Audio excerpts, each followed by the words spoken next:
Welcome to the latest episode of this ICAS Expert Voices Initiative. My name is Zhou. I'm the manager of the Trade and Technology Program at the Institute for China American Studies. Today, it is a great honor to have Dr. Zhou to join our latest episode of the Global Trade Intention Series. Dr. Zhou is the Deputy Director of the Institute of American and Oceanic Studies at the Chinese Academy of International Trade and Economic Cooperation. And you can also find the detail of his bio on the ICAS website as well as on his organization's website. So welcome, Dr. Zhou. Thank you for always being a very great participant at the ICAS events. Thanks for having me. With a big background, U.S.-China trade relation has experienced quite some turbulence over the past few months, and we saw that some kind of sore truce people might describe based on what perception they take has been achieved between the two countries over the past months.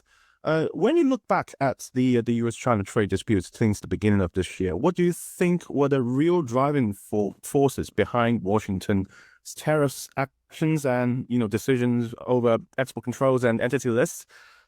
Were they primarily economic consideration, or as someone might criticize it, are they political, or are they structural in nature?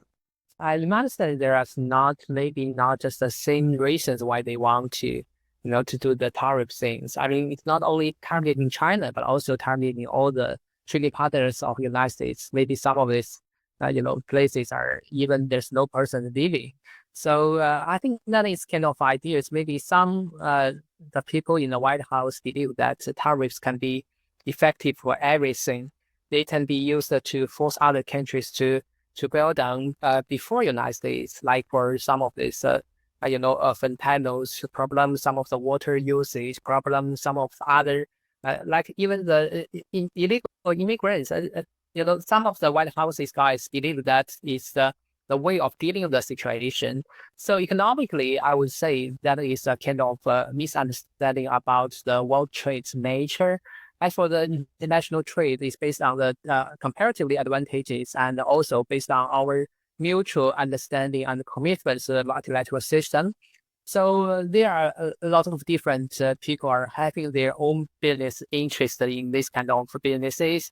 Like for some people who are really want to do more agricultural things, they may force other countries to buy those things. But for others, maybe they're suffering from competition from another countries. They were trying to put more tariffs to block the import from other countries. I think that the motives are very diversified, but they are reflected in just the tariffs, the different kinds of tariffs. That really are big issues to deal with that. And for the national security, I think that especially for previous several years, we are seeing that national securities are so widely abused in the U.S. side, and this has put so many influence about the market decisions, and that's really a harming for the technology development. And I don't think that is really a natural response about what is going to see from the competition right now from a global trade. But it's really harming the people's belief that we can do something together and in the longer term. Yeah, that's a very great overview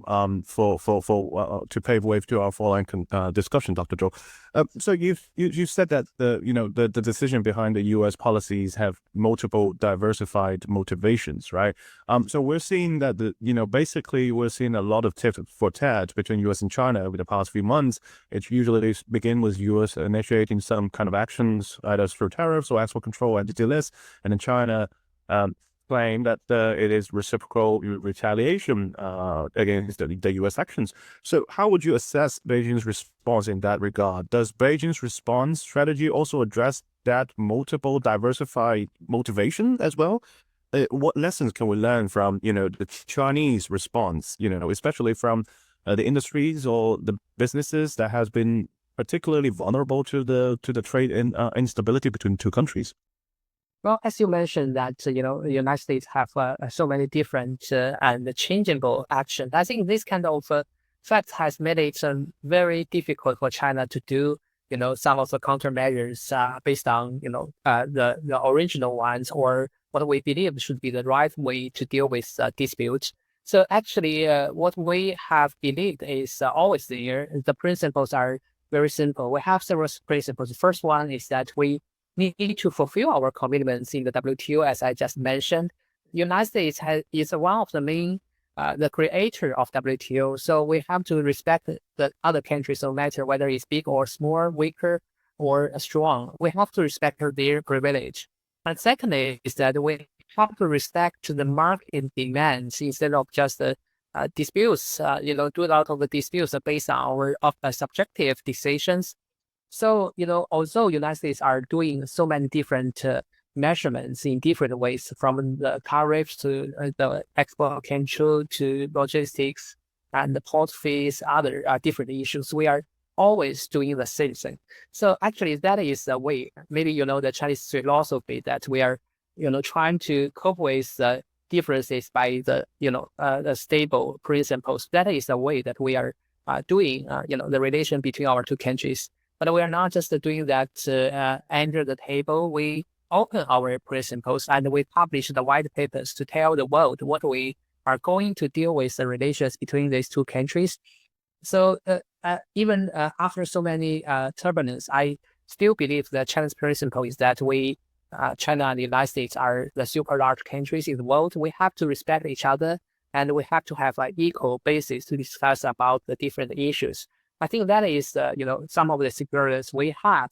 So compared with other countries, I don't think that China is losing our position or change our position according to the change of the different situation. I think that would be also be applied in the future principles we are going to cope with the relation with the United States. Speaking about other countries, as you mentioned, there are a couple small episodes also happened during the U.S.-China trade negotiations in Kuala Lumpur and the following leaders meeting in Busan. Most significantly would be the Xperia incident that caused some kind of turbulence and troubles between China and Europe. It seems like, yes, China does show the willingness to continue to be a responsible supplier to the world, but it also seems that a kind of mood has been built up among the U.S. and some of its trade partners in Europe that China is increasingly using the supply of rare earths as a leverage to gain advantage. Does that how would you assess that situation? Do you think that the Chinese would deal this smoothly with the Europeans, particularly with the Dutch, as we see that the Dutch the Netherlands has sent negotiators to China to finish off the Xperia case? I think it's fair for all the countries to use its advantages to negotiate with others or having some bargain with others. So for China, we are still want to do that, to safeguard our national security. For the export control of the rare earths, I think that there are two reasons. The first one is that we want to reduce the impacts of the military usage of these rare earths in the weapons to trying to destroy the geopolitical peace for these kind of issues. And the second, that we want to safeguard the national security of China. So in the recent years, we keep our promises of doing that. And as you may find, that China has published the export control law, and that is what we have to respect and we have to follow. So for the different ministries in China, we are building our mechanism to safeguard this, the law requirement, and also trying to have a transparency in the procedure requirement, and trying to let the world know what we are going to do. So as for the European Union, I don't think that we are trying to force them to change their attitude. I think that our requirement is very simple. They stick to their principles, to the commitments to WTO, and they are not trying to discriminate Chinese companies. Like for the Dutch company, you have just mentioned Expedia. I don't think that is a real kind of a response by their real national security concerns. Maybe it's coming from another country's pressure. And I don't think that is a real good practices for violating the commercial agreements by the enterprises. I think that government should respect that. So we have some troubles. I have to admit that China and the EU and also other treaty partners, we are so different. So it doesn't have to be there's nothing happened.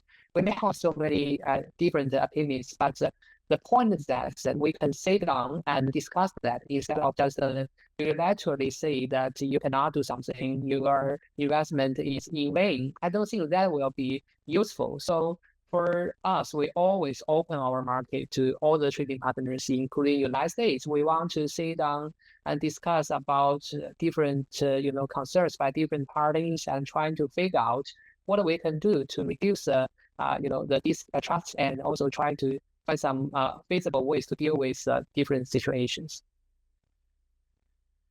So it seems like in general, the principle has been continue to uphold the flag of globalization, continue to uphold the multilateral trade system, but there is certainly a sense of national security elements that both China upholds, in terms of the potential use of its rare earth exports for sensitive military use, and also for other trading partners that has national security concerns on their own. Do you think that will fundamentally shift the existential global supply chain format? Is that going to change what it used to be?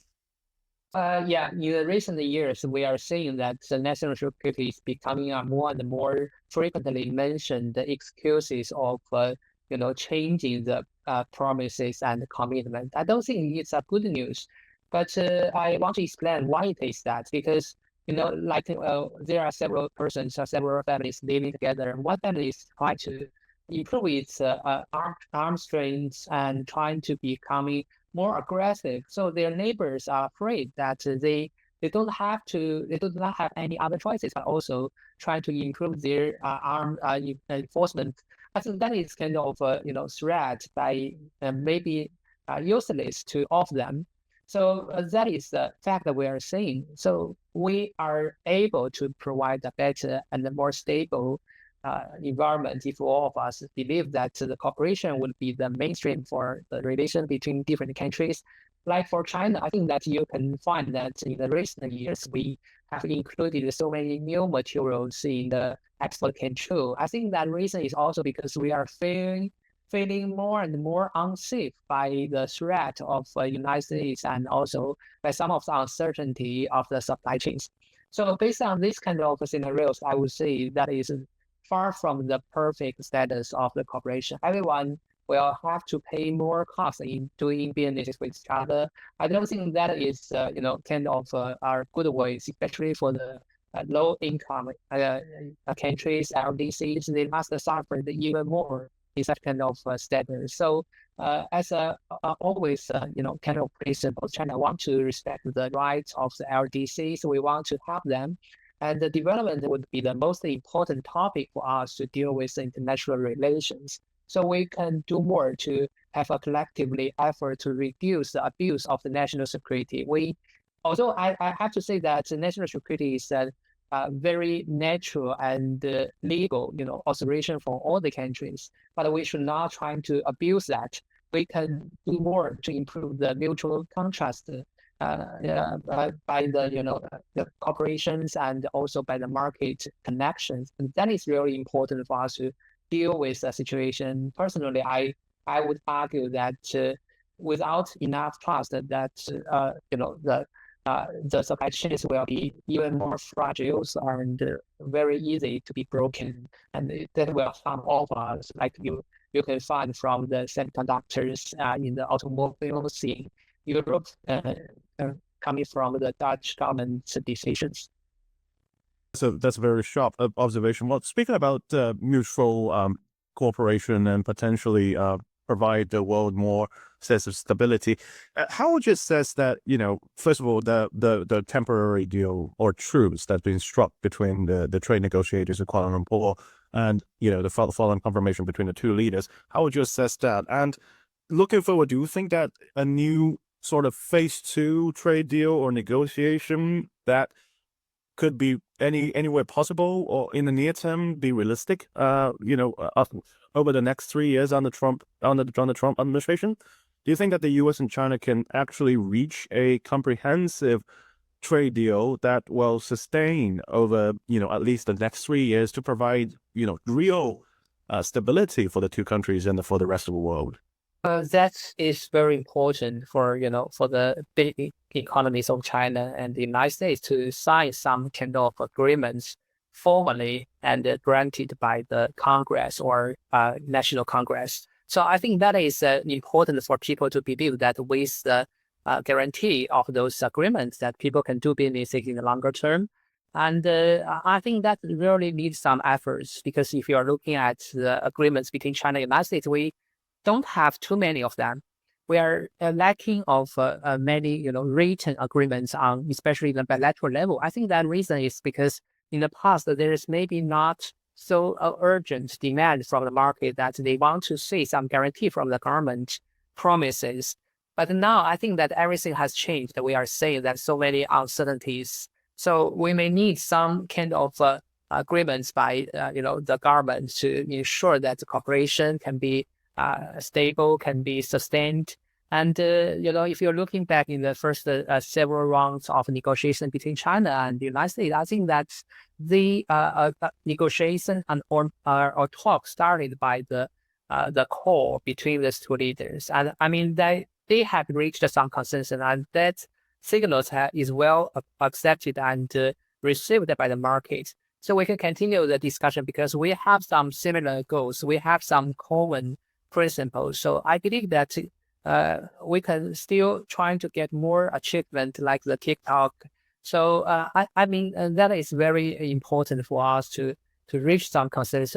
And I don't know how long will that take because for the phase one agreement it took us several years to reach that agreement. But the situation has changed a lot after 5 or even longer time. I think that we have to balance this situation. But the most important thing, both sides should not try to worsen the situation between our two countries. Trying to put more restrictions to make it more, people feel less confident in building the trust with each other. I think we can move on if both of us have the willingness and we do have the abilities. That that pretty much leads up to my final question, because it seems like there is a consensus that both countries do not want the bilateral relationship to worsen out, especially the trade relationship that concerns the whole world. But we're also seeing that, during the past round of negotiation, the two countries has walked through a lot of the issues that may have already been exhausted, the options for the two countries to continue to produce tangible outcomes, right? We see fentanyl, we see port fee, we see rare earths that continues to come back and come up again. Do you think if there's any other common areas or issues that the US and China can work together, even during this time period, that there are a lot of things that have been securitized, a lot of things have been listed as non-negotiable? Is there still something that the two countries can negotiate out to produce, tangible outcomes that could potentially pave way for long-term stability? Well, benchmark, if you're looking back at, like the year of 2017, I think that would be the benchmark, what we can return to during those time, how much is that tariff is. And I think that also, the national security about export control, other restrictions, can we roll back to those times? I think that we still have so many possibilities because that if United States believe that the reason why they put the tariffs because of some intellectual property rights issues or other kind of internals issues, we can talk about that. What are the real they want from this from us, and what we can provide to them. So these are really our possible way for deal with the dispute based on the reasons. So I think that's also we are hoping to have more collaboration instead of just disputes or conflicts, like what we can do to improve our abilities to deal with artificial intelligence challenges and some climate change challenges. Can we do more to try to make the cake bigger and create more opportunities for both sides to improve the manufacturing, revitalize or the reindustrialize these kind of industries? Also that we can even create more benefits. I think it's not just a return to the past. We still have so many possibilities, and I mean that needs some confidence. That needs some steps we have to prepare step by step.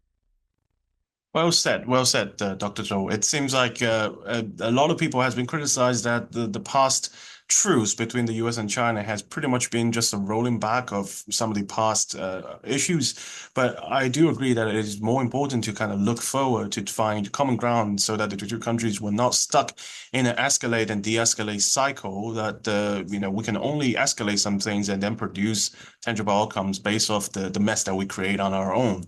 Thank you again, Dr. Zhou. It has been a very, very awarding conversation. And thank you for all our audience to watch the latest episode of the Export versus Initiative in our Global Trade Intention series. You can view this episode on both our YouTube, our official website, as well as listen to it on our Spotify. Thank you.